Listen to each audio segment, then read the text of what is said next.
Purbaya ingatkan Direktur BUMN untuk efisiensi dan tidak merugikan negara.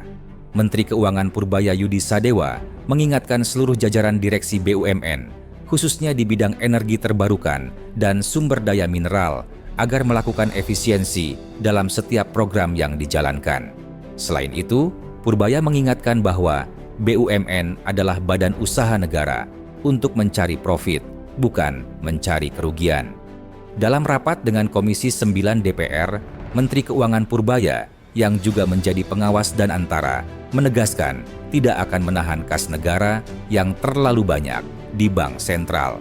Karena bagi Purbaya, ekonomi negara akan sehat jika semua sektor industri dan ekonomi bergerak. Untuk itulah, Purbaya menjelaskan kepada anggota Dewan bahwa Menteri Keuangan bukanlah juru bayar yang hanya membayar kerugian BUMN karena buruknya manajemen dan korupsi. Purbaya juga tidak ingin Indonesia bergantung pada hutang IMF dan World Bank, sehingga kalau BUMN sehat, pasti akan memperoleh keuntungan buat negara dan akan mengurangi hutang luar negeri. Ada desain untuk membuat PLTS menggantikan listrik yang ada sekarang. Investasi cukup besar, bisa mungkin sekitar 70 miliar dolar kalau jadi. Tapi pada waktu diskusi pertama saya melihat cost-nya masih tinggi, masih 9 sen dolar per kWh. Saya bilang kalau gitu sih subsidi saya nambah.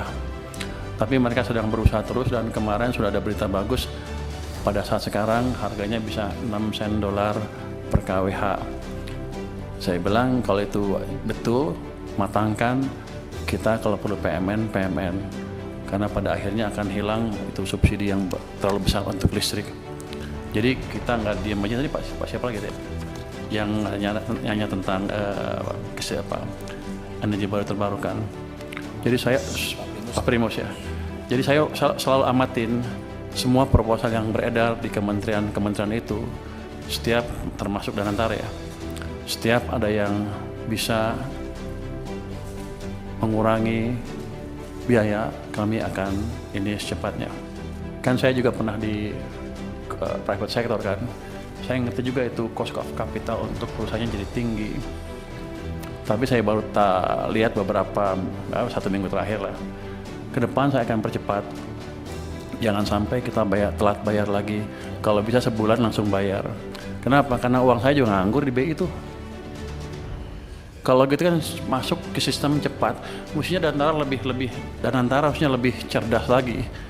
Kalau ketika mood saya seperti itu, langsung dia ngadap saya, minta apa. Ini kan enggak, dia ngadap Anda langsung kan, bapak-bapak, ibu-ibu. Padahal sama saya, teman, saya pengawas Danantara, awas besok. Kenapa mereka nggak ke saya? Lah ini kan penting Pak, Menteri ini jadi paten ini bagus, gitu. Ini bagus, saya pikir korek seperti ini. Tapi yang saya dia udah tahu, saya punya uang banyak, saya baru taruh cuma 200, masih ada 250 lagi di sana. Kenapa dia nggak ke saya?